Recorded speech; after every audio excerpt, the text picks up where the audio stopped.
Welcome into another edition of Buck the World. Sorry that we had to take a little bit of a break. We're still sort of working out each other's schedules and how we're going to figure out this podcasting thing. We're also both huge nerds, so this was a very busy weekend for us on the non-Buck side of things as we had to deal with Avengers Endgame and also Game of Thrones, which I am not caught up on, but I try to be. I'm working on it. How are you doing, Bill? Long weekend. I work for a film or a theater chain, so I was heavily involved in many endgame things, and so that meant a lot of festivities and activities. And I was trying to and I tried to watch Game of Thrones last night and react to that. And I also tried to watch the Bucks game. Well, I did watch the Bucks game. I tried to reconcile it, but and react to that properly. And so I'm doing okay. How are you? The Bucks game was a disaster. Yeah. It took a lot of my willpower out of me. I was just like I drive 2 hours to the games, so like I'm halfway Oh, home, and that drive home. I'm just like so sad. Um, and this is a different type of sad, but like I remember playing the Thunder last year, and we were down 20 at the end of the first quarter, and like it never really got closer. I think we ended up losing by 30, and like it's because the coaching's bad, and you can kind of reconcile that a little bit, but that doesn't just take the entire pit out of your stomach from the fact that you drove 2 hours to watch your favorite team lose by 30 and not really give a good effort the entire time.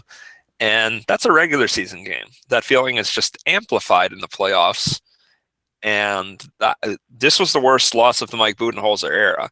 Not Oh, only by because, far. It's not not only even because the moderately game close. actually mattered, but because it wasn't competitive, and it was the first Mike Budenholzer game that we've seen that uncompetitive. It was competitive to be fair, going into halftime, they had a nice little run that was very encouraging. Yeah, So when they were only down two, right? and I think we all thought the second half was going to be this sort of back and forth battle, and the two biggest runs were in the first half, and then it just Whoa, you know what? I just realized Gershwan Yabusele played. Man, that's the tail of the game. That's all that needs to be said. He it played was 2 minutes. it was the earliest I've left a game at the Fiserv Forum. Oh, did you? Oh, did you actually leave before it ended? I Wow, left with about 4.5 minutes left. wow. We were the first ones in our row to leave, but it was like this isn't going to get better. I'm slightly disappointed in you, but I also understand. We were down So 20, and I said to my friend, I said, if this gets any worse, uh, we're leaving. He's like, yeah, I'm with you. And I don't remember who it was, but somebody on the Bucks missed a shot. The Celtics came down, hit a three, and I said, next time out, we're out of here. And the ball went out of bounds a few seconds later. yeah, no, I recall that moment because that was probably I watched the game with the Austin Bucks crew, which was Connor Tierney and Frank Madden.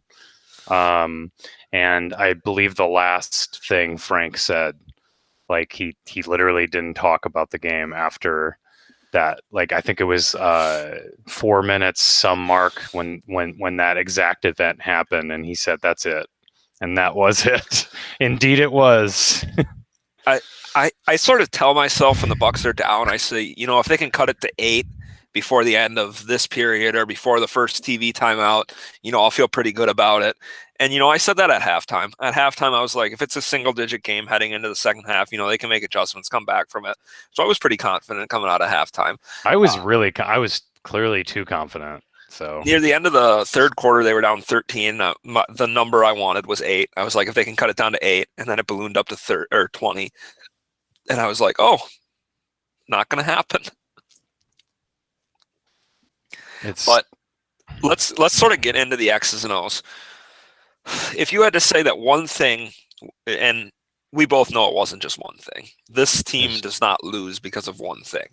But if you had to pin it on one thing, what was your biggest flaw with what the Bucks did on Sunday and it's or didn't Giannis. do? It's Giannis. You want to expand on that? Giannis had one of the worst games I've seen from him in recent memory. He was actually bad. Uh, he looked to be bad defensively, which is odd for him. I literally cannot remember the last time he came out and didn't operate well defensively. He's always done that, even with his few offensive bad games. It was just a mess. He was, man, overall 7 for 21. Randomly, he went 3 for 5 from three. I don't, which is It odd, but it was I mean, that he only hit 4 2-pointers, and he is a restricted area menace, and none of that happened. it Just to was start. it was so uncharacteristically Giannis that we were speculating a bit before we started recording the pod on whether or not he might have been sick, because it's one thing to be sort of physically outmanned, but he looked so mentally disengaged. It seemed like his mind wasn't there. I don't want to speculate into anything, personal or anything. And if Giannis is sick, we might never hear it. You remember 2 years ago when Chris Middleton was working his way back from sort of injury still, but he got the flu against the Raptors, and he sort of, went down a bit for game 5 and 6 in terms of production. And we didn't hear about it till after the series. That was Chris. With Giannis, I don't know if we'd ever hear it. Giannis doesn't like make excuses, and I don't want to make excuses for him, but I'm sort of grasping at straws here because it was the worst I've seen him play in 2 years. And Celtics fans will try and take all sorts of credit and stuff like that. But we saw Al Horford guard Giannis last year. They had the same coach last year. They weren't able to do this last year. Are you telling me that the difference is Gordon Hayward and Kyrie Irving's off-ball defense? Because I'm not buying that. No way. No Yeah. way. So I didn't see it. I didn't see any impact from them on that front. I mean, in terms of the way I think the Celtics had a strategy, and it worked pretty well. I mean, there's so many things to like digest, but specifically with Giannis, whenever he drove to the rim, he was consistently, uh, well, many times I should say, he would drive and he was surrounded by four defenders. He didn't make the reads to kick out the ball. There were open shooters frequently. We didn't shoot the ball well, but we also didn't take as many threes as we probably even could have. We only took 39, but there were many times they collapsed on Giannis. They all used their forearms and placed their specifically Horford placed and used their forearms to guide their defense. Against Giannis, and that's not legal. And Buck's Twitter has made that well aware. But it wasn't just the Celtics using that illegal defense and playing him physically and playing him well, which they did. It was also Giannis not making the reads. He only had 2 assists on the night. And he had so many more opportunities because we've seen games where the defense decides to focus so heavily on him that he changes and adapts because he's Giannis, and his assists go through the roof, and then that changes the whole flow of the game. And that didn't happen. I was expecting it to happen at halftime. I was like, oh, Giannis is going to come out and do what he does after he struggles in a half. He's going to adjust, and goodbye Celtics. And the opposite happened. It got even worse. yeah, and a lot of times he would be sort of walled off in the paint. His Yes. primary defender would be, let's say it was Marcus Morris, and Al Horford would make the rotation over from like the weak side shooter, which would often be Ersan, Brook, in the opposite corner. He would miss that read. He would force a difficult pass to a guy up top. They weren't rotating down behind him, which was also sort of troubling. Um, I want to stick with Giannis for another minute or two, but we can talk more about what his teammates were doing around him that didn't make it any easier in a sec. He wasn't assertive physically either. He has a lot of those shots where he usually turns them into and ones, and the shot itself wasn't going, and then he was going 1 for 2 at the line. And it might not seem like it in a single game sample. If Giannis shoots 70% on Sunday from the line, we're talking about a 7 out of 10 game instead of a 5 out of 10 game. And games are won and lost by 2 points, but it means a little bit more than that. He just has to be able to shoot 70%. I wouldn't be surprised if he had 15 18 free throw attempts tomorrow. Um, and I don't think that John Horst is necessarily in the Daryl Morey category, but I I think they would send an email and say, "Hey, I want the pool for Tuesday night to watch this film, and we got to know if this is a foul or not. If that forearm thing, if they're not going to call that, we got to know it ahead of time, and just sort of make it clear to the refs that there has to be there has to be a solution, because that is illegal defense. You cannot illegal. guard with your forearm. You cannot. You have to have your hands in the air, and they consistently did not call it. Yeah, And like, yeah, I mean, I don't want to pin a percentage of that on the Bucks and Giannis's struggles, but it's very significant. Brad Stevens clearly made a decisive decision to coach that way. Yeah, employ that, and he won. Like, knowing, essentially saying what a narrative that has gone on throughout the season with some coaches, which is the decision to let's just have guys pitter patter and slap Giannis, sort of, and hope the refs don't call it every single time, because reffing Giannis is difficult, because he's so physically dominant that he could almost get called for a foul every single time he gets into the restricted area. So, and that strategy has worked sometimes. We saw at the end of Game 4 against the Pistons, they were employing that strategy. There was a lot of pitter patter, and the refs called everything. And then the league reacted. Pistons fans were really, I shouldn't say the league, but Pistons fans were very upset. There were narratives popping up about how it was unfair. And I don't want to claim that this is a reaction. I don't know what to claim, but I know that was a narrative, and I'm upset. I'm upset. yeah. I don't want to get too bogged down in officiating because Yeah, you're right. I hate doing that. I hate it.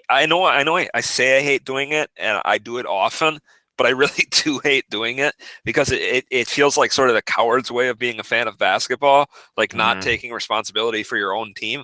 Like, not Yep. maybe responsibility isn't the right word, because obviously I have literally zero outcome. Maybe like a 18th of a percent outcome, because I go to Good. the games and I cheer, and my revenue helps buy their meals. So I'll take that tiniest shred of Uh, responsibility. But let's sort of move on. How about your second biggest issue? And if you don't got one, I got one locked in the groove. um. So after that, because Giannis is everything to the team. By the way, he was a team high, or team low, team high, team low, negative Team 24. worst. Team worst would be the correct way to say that. Negative 24 says something. But The sec- unplayable against the Celtics, Brooke Lopez was a team high. Plus +2. Yeah, minus. I didn't have any issues with Brooks' play, and the narrative that surrounds him right now. I don't. I think he was good. You think he was pretty fine? Like, I don't know. I single game plus minus is like an incredibly Y- flawed way to judge people, but yes. I love it when people say, well, he was only good because he was on the court during that really good run. And it's like, yeah, that's significant that he was on the court during that really good run. Yeah. Like, Right. Like, yeah, that is why it was good, because he was part of that. yeah. A single game plus minus it's like most metrics, but especially this metric, it's flawed. It's incredibly flawed. You can't make any broad judgments out of it. But Yeah. Brooke was fine in this game. Like, he was fine. And, like, I don't know. I'll just ask you before we get into another problem. Do you think Mm. the Bucks should be making wholesale changes? Mm, that's a fun topic. Because some people are mad that Bud didn't Probably. say he was going to make Okay, wholesale so changes. But, like, to sort of expand on that, he was never going to say that he was going to make wholesale changes. I know Kane Pittman said if you were expecting the coach of the Milwaukee Bucks to come out today and say we're changing everything, that's just, no coach would ever do that. yeah, that'd be really dumb. But That'd be. do you think they should?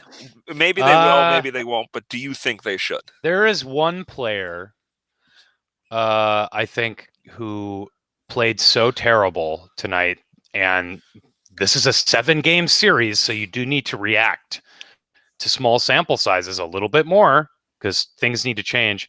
There was one player I thought was so bad on both ends that he was excellent in the Pistons series, but I mean, I'm gonna let you guess who you think I'm talking about because I'm You're normally a huge talking fan about of Pat his. Connaughton. Correct. But Uh, I would say that yeah. removing Pat Connaughton from the rotation isn't even a wholesale change. Like when I think Oh, wholesale you mean like change, starters?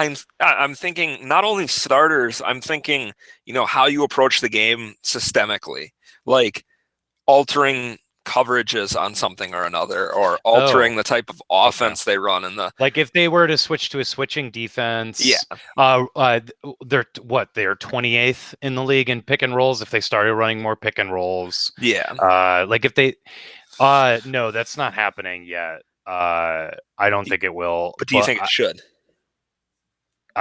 no, because I don't think that the issues I saw in game one were systemic.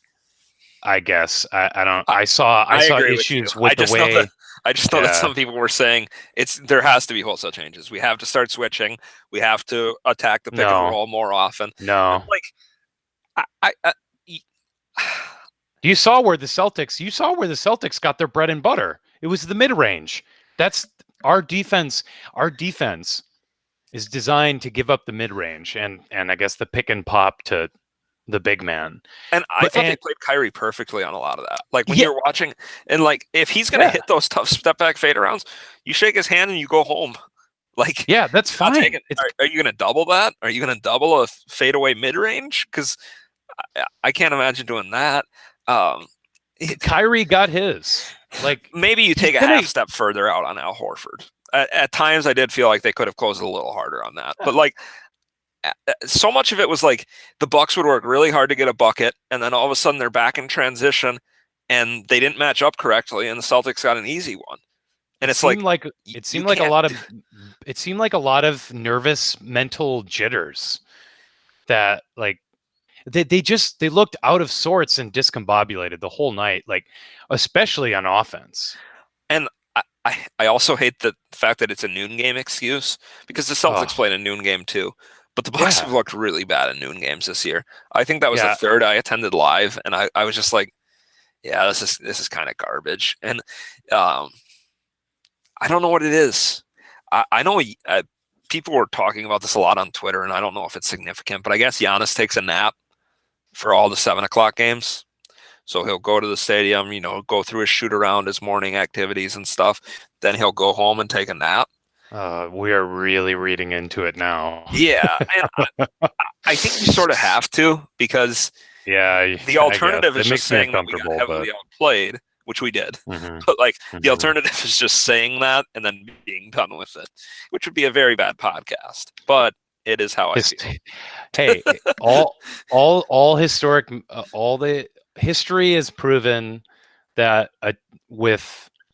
I mean, I think you've said it more than anyone. You're way better at understanding these historic metrics than I am. But from what I understand, the way that these Bucks are supposed to be, you know, making their way to the finals. Like if you follow history with the way they've performed as a team. So For a team with this net rating, this would be losing in the semis would be the worst outcome, I think. ever by a team with Yeah, that great of a net rating. Yeah. yeah. Yeah. So I guess it is right for us to react to things like fucking naps before games. Like you're right. You're right. It's just it feels silly, but I don't. And I was I'm just throwing out some possible reasons because I don't after think the it's going to be this bad tomorrow. game, I sort of I had a weird reaction. I wasn't angry. I was sort of I was like my immediate emotion was like kind of humor because that's not an emotion, but I was feeling humorous because it seemed like a joke that game. It just felt like a joke, like a sick joke. Like, I don't know, like it shouldn't have happened. Like it reminded me so much of the Jason Kidd books, like when I was watching the ebbs and flows of that game. Um, It did. There was one kid season where they were like the worst team in the NBA in the third quarter, and I used to joke that like kid would just yell at them or like hit them, like throw chairs at them during the entire halftime because they would come out with less energy than they had in the first half and like look totally beaten down. And it's like, yeah, did you tell them all that their grandma died during halftime? Because it looks really bad. It looks like they could not care less about basketball right now. And I don't think coaching's for everybody. I think coaching's kind of it's there was something on Twitter about how if you're the you rah rah coach where you just sort of inspire your guys, that doesn't really work in the playoffs, and that's sort of the problem with. Uh, I don't I don't really want to Bud? call him out, but I was going to say Billy Donovan and Scotty Brooks, Oh, okay. and not I don't think that's Bud. I think Bud has a lot of stuff he does well tactically. Um, I know a lot of people are on Bud about not being the over adjuster or the tinkerer. Yeah, We'll but see. that can backfire. It can 100% backfire, and we'll see. Like if they don't win tomorrow, It's season's full over. panic. Yeah, I wouldn't say that, but it's full panic. Uh, and they I got. guess It doesn't even matter. historically, It doesn't even matter historic. if they win Game 3 at that point, though. Like they'd have to win Game 3 and Game 4 for people to start buying in again. Um, You're right. And historically, how many times does that happen after? after going down 2-0. I know And it's the happened, home but team, yeah, yeah, too. So you'd have to win the next two in Boston. yeah. Um, So we basically, got way off track, but yeah. I guess I So expected that. um, Pat Connaughton, really bad. Oh, I, oh I, my I, God. I was losing it at the stadium, and His, people around me they get so mad because he, I'm sitting next to 30 middle-aged white people who love Pat Connaughton because he played all three sports in high school and stuff like that. he's a blue collar hero, dude. Yeah, yeah, a blue-collar hero I to all work the so blue-collar hard. guys with 40-inch verticals. Yeah.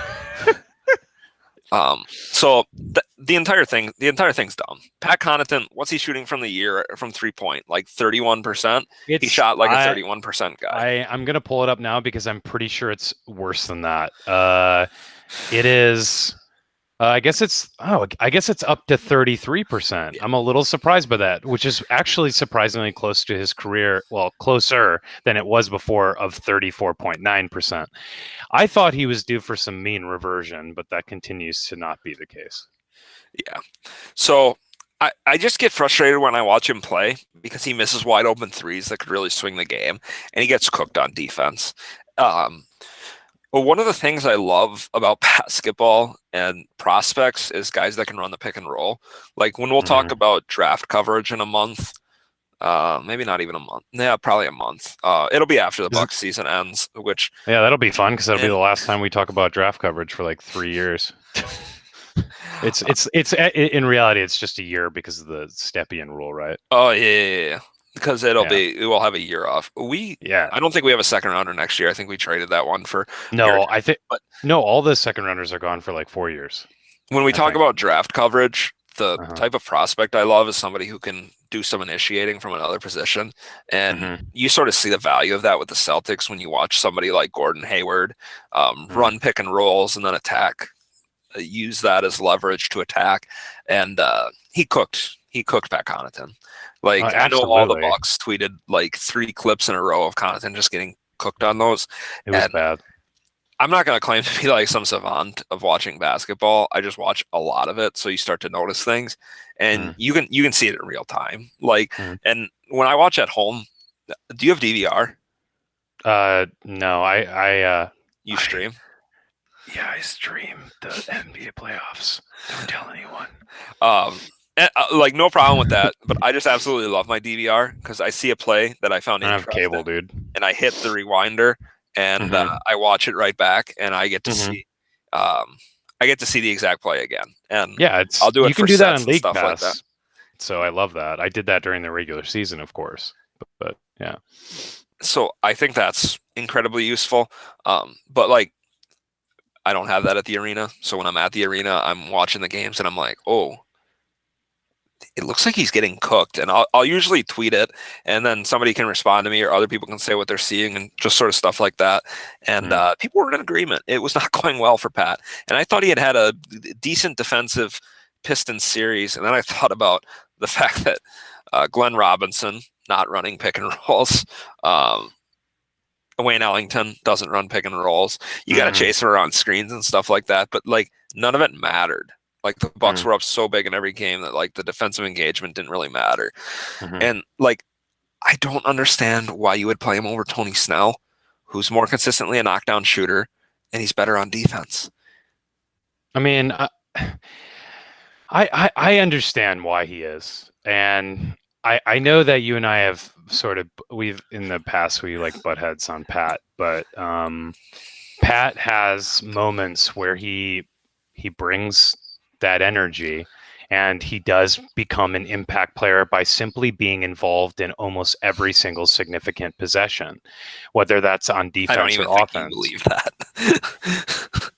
He has his moments. You can't say he that like, he has like a good sequence like Giannis had when he was a rookie, where you would well, block a shot and he apparently would go to that's the what other end Bud and do likes, something. dude. That's That's what take the guy Bud likes. when you have consistent guys around him. When you have Chris Middleton's and Giannis Antetokounmpo's, you don't need a guy that just brings you energy. Like give it to a guy who's a consistent player on both ends, Like and I don't misplace Snell, energy with effectiveness. I would absolutely love to see Snell like get a shot, but I mean, it looks like he's from the outside looking in right now. And Snell, there are times when I think Pat's a better option than Snell in the regular season because Snell can become invisible on offense and simply He's only do. invisible if you're not watching. The fact you can't leave Tony Snell open, you can leave Pat Connaughton open. I suppose you're right. The expected outcome when Tony Snell shoots a three is 1.25 points per possession. The expected outcome when Pat Connaughton shoots a three is 0.99. Like that's a huge swing. It's massive. Um, I get well. I guess it comes down to the ball handling. Then Pat's a better ball handler than Snell. So And I have a problem with everybody needing to be a ball handler. Like I like that's the ability it's to. clearly a Bud thing, though. You It's a see Bud that, thing, right? but why is he encouraging Sterling Brown to do it? Like that, The flexibility necessary. Like I understand from Bud's it's fine standpoint. and dandy in the regular season, or if you know you have a mismatch, but you should not think to yourself, as soon as I leave the 3-point line, my options are go all the way to the rim. Or kick it. No, they don't even think to Oh, kick it. well, Sterling Sterling Brown and rarely Tony does. Snell are not capable of making those kind Yeah, of passes. Uh, and I've that's seen sort of Sterling's gotten better, but I mean, generally, yeah. Sterling has good assist games and stuff like that, but like Uh, those are tough reads to make when you're a smaller guy. I Giannis is a little bit bigger, and he was struggling to make them. So I hope they did some film today. I hope that was a point of emphasis, is that when you're going on these drives, specifically with Giannis, you got to look for film on stuff like that, because so, he was just missing it. And there's only so so many ways you can throw coverage at a guy. when you brought up before to return to where we started, the second the from visually what I could see, the second thing that really clearly bothered me, besides like a true point of contention with the team's play, besides Giannis, I saw a lot of not Giannis hero ball from certain players getting walled off in the paint. I saw it from Sterling, 1 for 7 from the field, 0 assists. He was pretty bad. How many of those were Bled, threes? he had three, Three three or attempts. three. Yeah, so but he did drive to the rim. I think he got blocked a couple times. I don't know. Bledsoe, just a lot of guy like I'm accustomed to seeing lots of ball movement from the Bucks, lots of off ball movement, and I feel like I saw less of that. I saw a lot of hectic drives to the rim, try to get a foul call. I mean, again, I could be wrong. Like please tell me what you saw.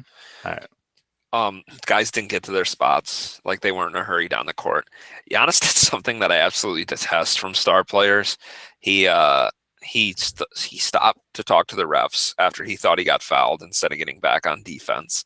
And Hmm. like, it, I don't I know who you missed that. think you're playing. This isn't the Detroit Pistons. You have to get back on defense. This is the Boston His Celtics. defense was bad, man, in that game. It was pretty bad. And it's sort of the same thing as his offense. He's missing the right read. He wasn't Mm. engaged. He got back cut a couple of times, and it's like, what are you doing? This isn't Giannis Antetokounmpo Defensive Player of the Year. Mm-mm. Um, Well, yeah, runner up, but yeah. we could talk about Chris Middleton. I thought he was not bad. I don't Chris know. was Chris was great. I I was thought Chris very much did when the his first very quarter was best. going. When the first quarter was going on, I'm thinking to myself, "Oh, I'm gonna get to gloat about Chris Middleton after the game." So excited for Mm. that Yeah, experience. yeah. Um, he was kind of cooking from three. He was feeling it. He uh he hasn't really figured it out inside the arc like all year. Like he has some nice like sort of bully post moves where he can get the guy in a back down and elevate over him and shoot, but Yeah, tough shot express. he's not getting the easy shots at the rim. Mm. His floater is kind of weak. It's Yeah. not. It's pretty much like the deli floater at times where you really don't think it's going to go in. Yeah. Um, Sometimes he has some nice. Early in the season, we saw some sort of nice moves that he would have where he would be able to lay it off glass, and it just Mhm. seems like those haven't been going in lately. But like, I don't think Chris is the longer time, like the more time happens day by day, Chris will become less and less of an effective paint offensive scorer, and I'm fine with that. but I'm fine. so much more of it's touch and footwork than like Speed and athleticism. yeah, Hmm. like that's part of it. But like, there's a reason Russell Westbrook isn't good at the rim or isn't Yeah. as good at the rim as the league's best. Um, but Chris was good. He led the team in assists. He led the team in rebounds. Um, He had 16, 10, and 6, man. yeah, that's a great game. 41% from the field, which is the best of the starters. I'll have you know, like 3 or 4 from Oh gosh, three. Uh, I I just don't think it's know. embarrassing when Sterling Brown attempts more baskets than Eric Bledsoe. Like, Yeah, Bledsoe it, is bad though. you got to be assertive. And how many of those were threes? Yeah, he was 0 for 4 on threes. So he Correct. attacked the rim once and he scored. Yeah, I think he. I recall him attacking the rim more than that, but just I don't know. Maybe he got stripped. I don't know. It was just when they were attacking the rim, they were just facing a wall of defenders. They had their I mean, as you know, they had their worst game in the paint. 29 points in the paint. I don't know what the next worst is, but I would assume that's by far their worst game of the season. I know it is And the worst. Bledsoe should be bullying Kyrie. And if somebody comes to help, and another issue, they ran a pick and roll one time. I think it was George Hill that ran it. Yeah. Giannis was the How'd you, roll how, guy. yeah. Giannis was the roll guy, and Mhm. Horford and Kyrie collapse on Hill, and Hill just totally misses it. It's like all you had to do is toss it up for Giannis, and we get a dunk. Like it, I those to quote Stephen It's A. Ooh, these people they bother me so much. You just want them to make that easy read, and when you see it, you're just like, so yeah. So that what are we doing right now? We're talking about decision making. yeah. Oh, it was. So that's what it is. It's so much of this game from Giannis to the bench. It doesn't matter. So much of it is decision making, where whether that's deciding when to pass, whether that's deciding to move off ball to get to your spot, whether that's deciding to cut to the rim. Um, it's odd. Like one of the concerns that the skeptics had about the Bucks is they said, well, their team is led the veterans and the leaders of their team. I should say the leaders of their team. The starters are young. Like, do they have the playoff experience? I actually kind of thought that was like ridiculous at the time, but this game made that look like a fair point. So So the answer for game 2: start Pau Gasol. Bring in the vets. Dude. Bring them off the bench. Let's see if we can get Jason Terry to wear Brogdon's jersey or something. Let's bring him back in. Let's talk about Brogdon. If the Bucks have Brogdon, do they win game 1? No. Okay, so here's the thing. If Brogdon pushes Pat Connaughton out of the rotation, it's a much closer game. Oh, it's absolutely. not a win. Connaughton was such closer game. He was he's really bad. I'm cursed. I will never be able to have a favorite basketball team where I like every player on it. It's not like a personal thing. It's just like to be able to say I enjoy watching every one of them play minutes, I'll find somebody to nitpick. I don't even think it's a team construction thing. I just think that I'm the worst. Everybody's a critic, and you're one of them. Yeah. And just one thing, like Budenholzer needs to play the starters more minutes. I don't care if you don't think they're being effective. Bledsoe only played 25 minutes, dude. Who did? Arguably, Bledsoe. Yeah. There's some people can make an argument that Bledsoe is the second best player on the team this year. Some people can do that. They couldn't. I'm not going to get into that, but I think there's times when you could. When he had some excellent stretches of play, but regardless, I understand that George Hill is your best backup, but play them both. Like Sterling Brown doesn't necessarily need to close games. You've played them together plenty before. When the Celtics are playing Jaylen Brown's not going to bully George Hill in the post. He's not going to bully Eric Bledsoe in the post. He's not going to just rise up and shoot over him. That's not what Jaylen Brown does. And like Sterling's fine, but like if you want to go with that look with both of them, that's fine. But like Eric Bledsoe needs to play more, and he has to be more assertive. I don't know if Bud was trying to send a message by not playing his guys a lot of minutes, but that doesn't really make sense to me anyways. So, yeah, I don't know. One of the I think there's a tweet that came out today talking about Bledsoe and sort of. I do not have it in front of me, and I hate to not be detailed in my discussions, but I don't know. I guess Bledsoe remarked that their film session was pretty aggressive from. Oh, he said they got chewed out. Yeah. I know that's what you're talking about. I think it was Velasquez. And it's not. Yes, it was from Velasquez. It sounded like an energy and effort. It sounded very energy and effort-ish. Like I was a little worried, but I don't know. Yeah, I don't know.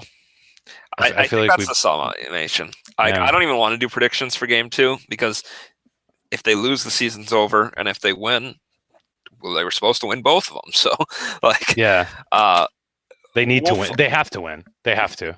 We should be able to find a time to podcast Wednesday or Thursday. So we'll come back to you after game 2 and do our post-mortem on the season. Oh, no. Or say what went right and what they need to do differently in game 3. Most likely the latter.